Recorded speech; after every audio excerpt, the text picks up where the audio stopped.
Om Swastiastu.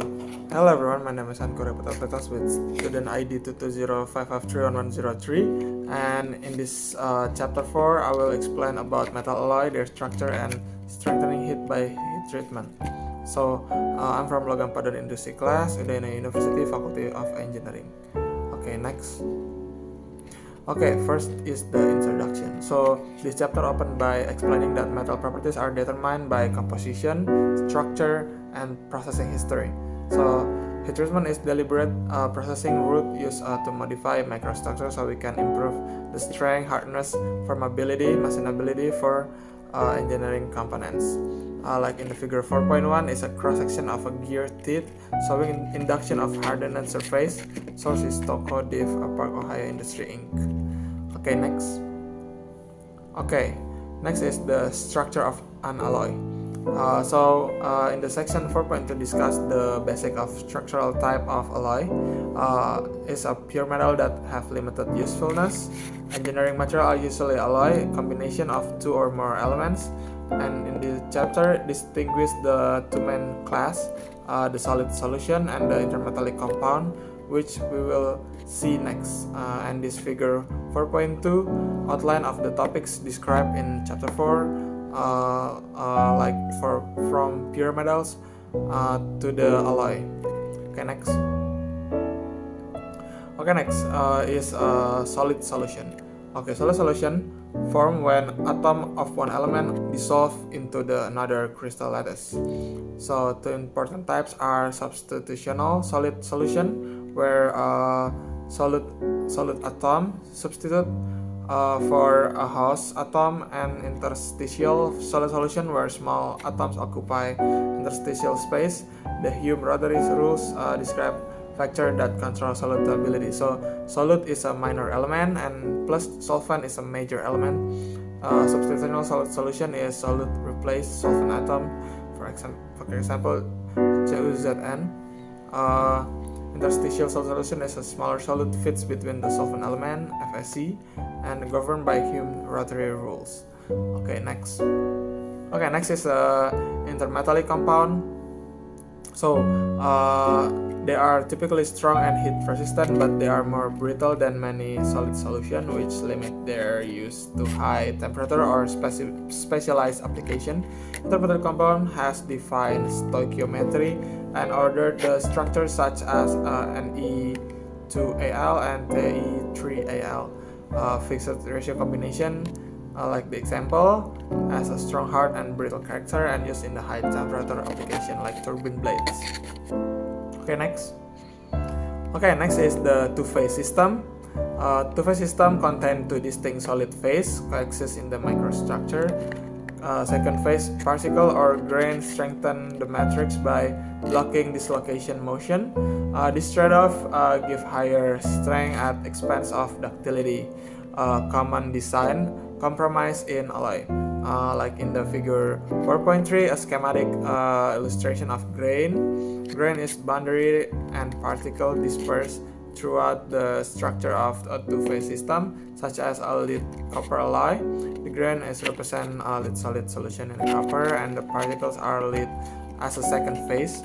And the B is a schematic illustration of two-phase system consisting of two sets grain, dark and light.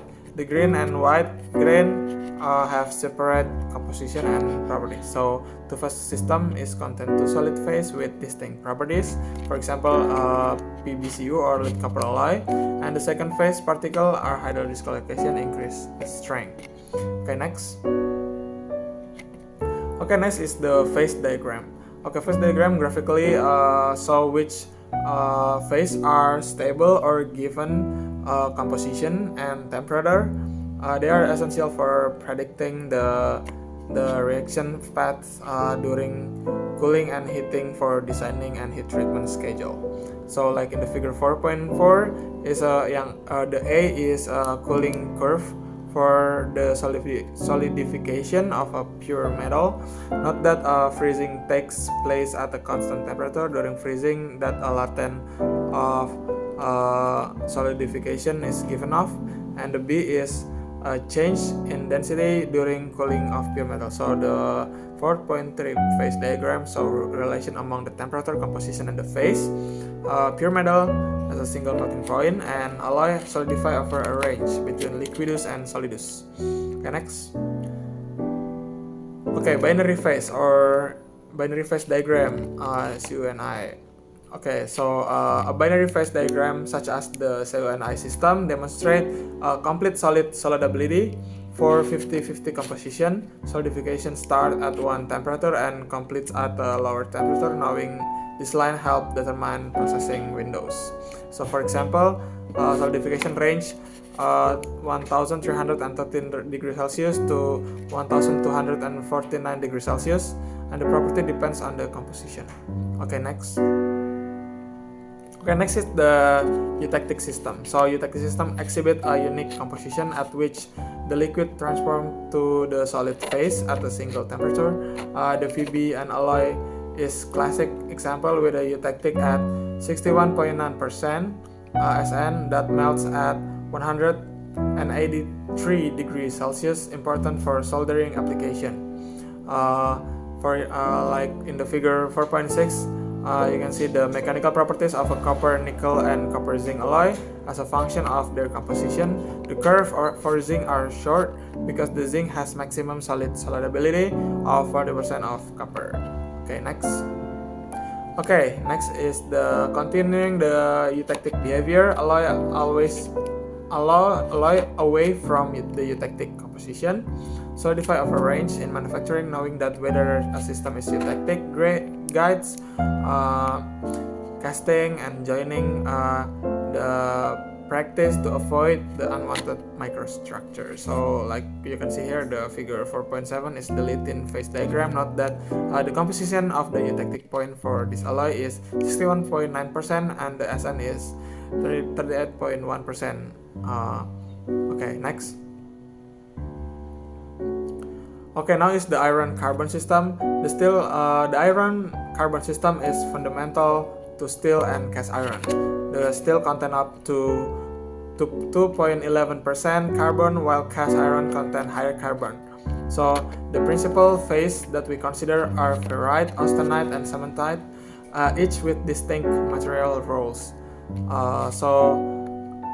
There is a figure 4.8, the iron carbide phase diagram because of the importance of the steel as an engineering material. This diagram is one of the most important of all the phase diagram. Okay, next. Okay, next is the iron carbon system that has a figure 4.9. Like in the figure 4.9, you can see the unit of the cell for austenite, ferrite, and maternite. The effect of the percentage of carbon by weight. On the lattice, the dimension of the maternite is shown in D. Note the interstitial position of the carbon atom. You can see in the figure 1.7. Note also the increase in the dimension C. C is with increasing the carbon content. This effect cause the unit cell of maternite in the shape of the rectangular prism. So the austenite has higher interstitial solubility for carbon due to its FCC structure, whereas the ferrite is BCC and has very limited carbon solubility. So the transformation between this phase during cooling produce and the microstructure used to tailor the steel properties. Okay, next. Okay, next is the iron carbide phase diagram microstructure.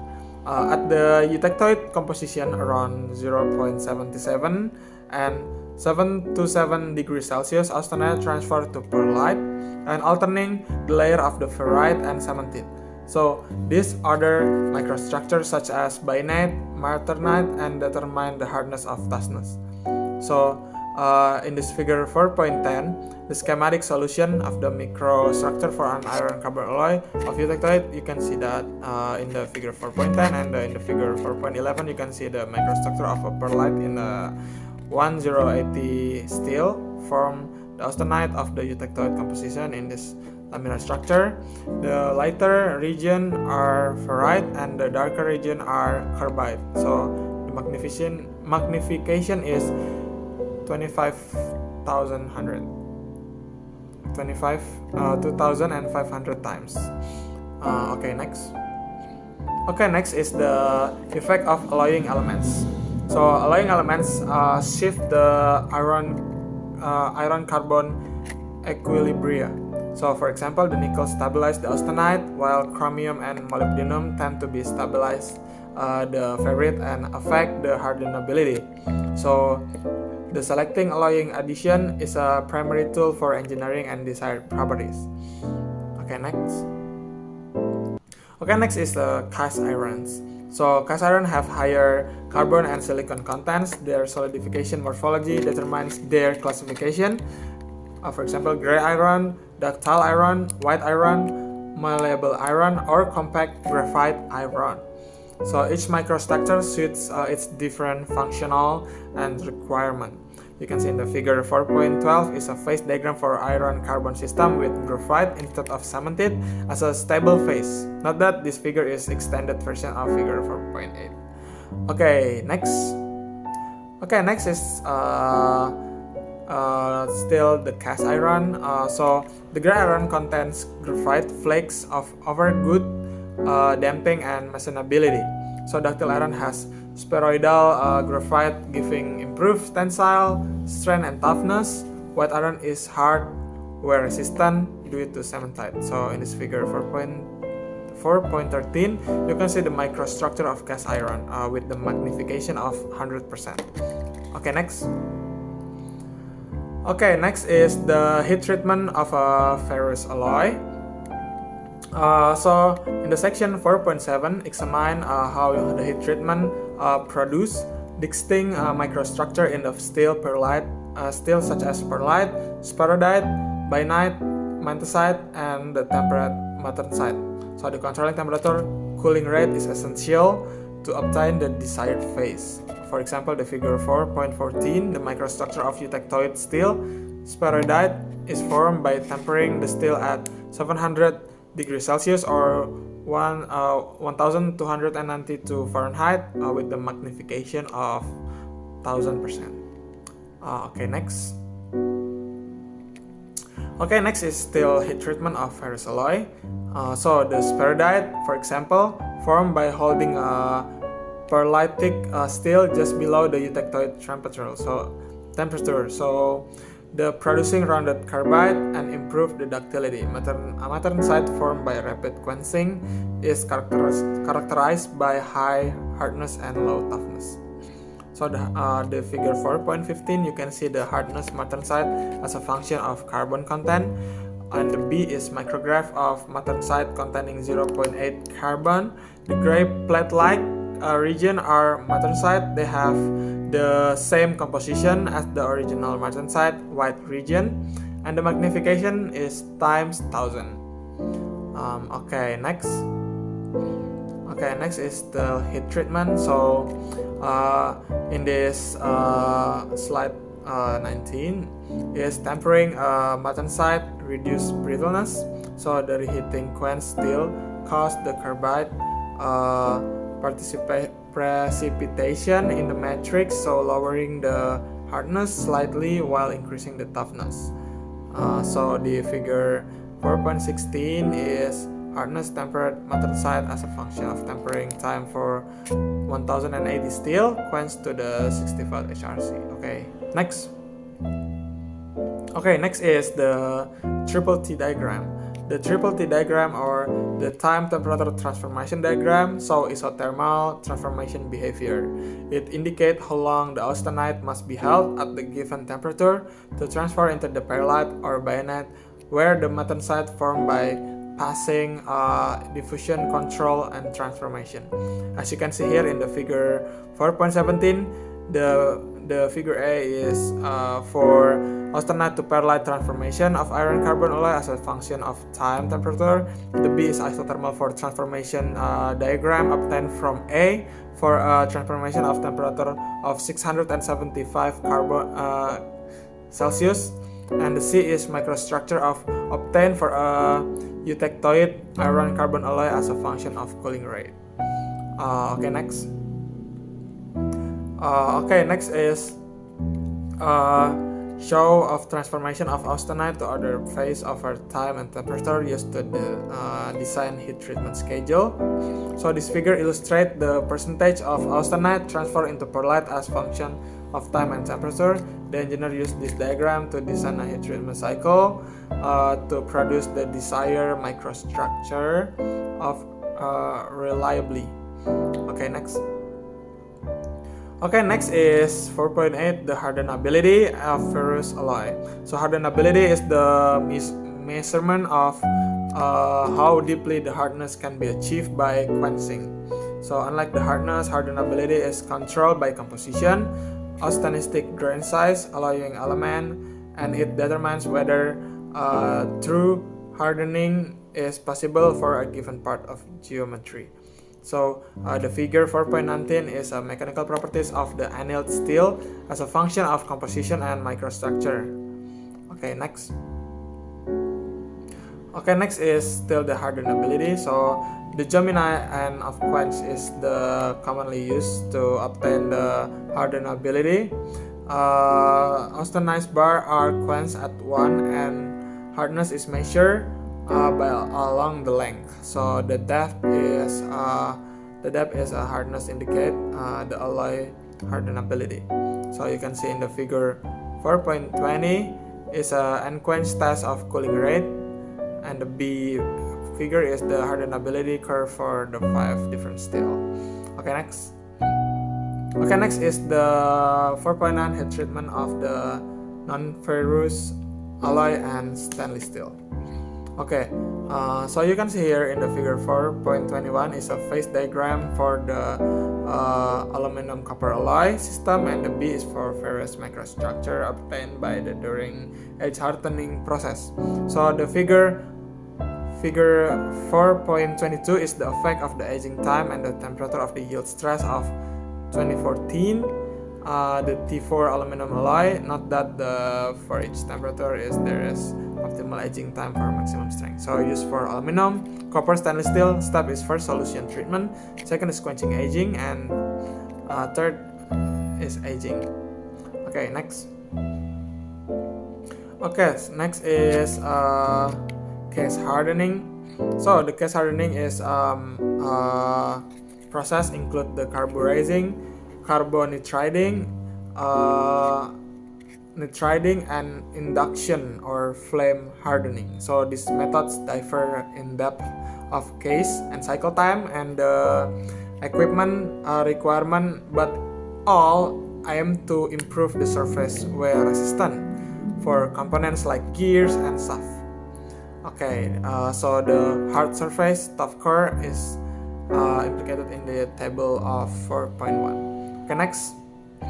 Okay, this is still case hardening from table 4.1. So the next is heat treatment furnace. The next is still includes the stage of recovery, recrystallization, and many other specialization.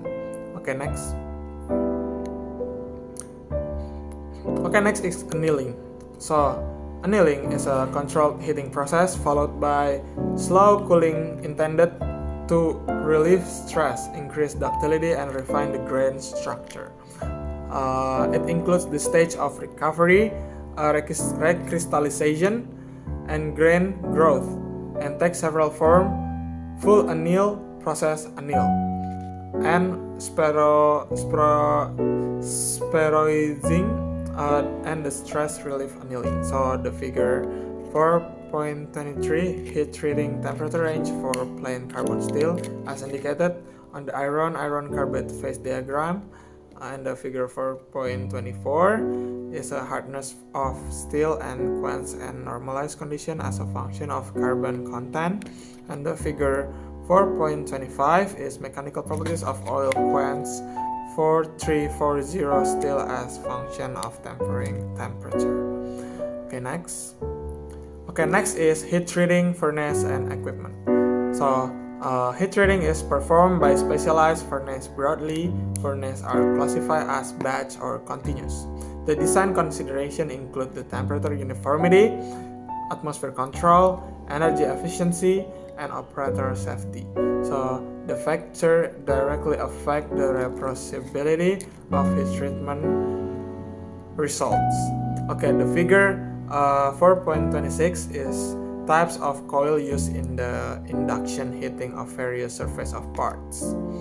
The two main furnace types are batch furnace, flexible, have opportunity of flexible and handle various size. Continuous furnace have high volume and automated. So the key factor is uniform temperature, atmosphere, control energy and efficiency, and heating source are gas or oil, equal to fast but less uniform is electric. Precise control, the protective atmosphere prevent the oxidation and decarburization. Okay, next is the design consideration for heat treating. So when designing parts of heat treating, avoid sharp and internal or external corner, and abrupt the thickness change. Non-uniform section can create temperature gradients during the quenching that produce the residual stress, the distortion of cracking or cracking. Proper part of geometry and selection of quench medium reduce the risk. So the goal is avoid cracking, distortion, and residual stress. Use uniform wall thickness and smooth transition. Avoid sharp corner and abrupt the section changes. Consider the cooling rate and proper quenching medium, and decarburize the surface respond poorly to heat treatment. Next is the summary. So to summarize chapter 4, the alloy composition and the microstructure, determine the mechanical behavior, phase diagram, and heat treatment knowledge. Allow the engineer to tailor the hardness, toughness, and the ductility as required. So the proper furnace choice and part design are essential to achieve consistent and reliable properties after heat treatment. So alloy structure determine the mechanical behavior, the heat treatment, tailor hardness and ductility, and understanding the phase transformation is a key to the manufacturing. That's the end of my presentation. Thank you and see you in the next video.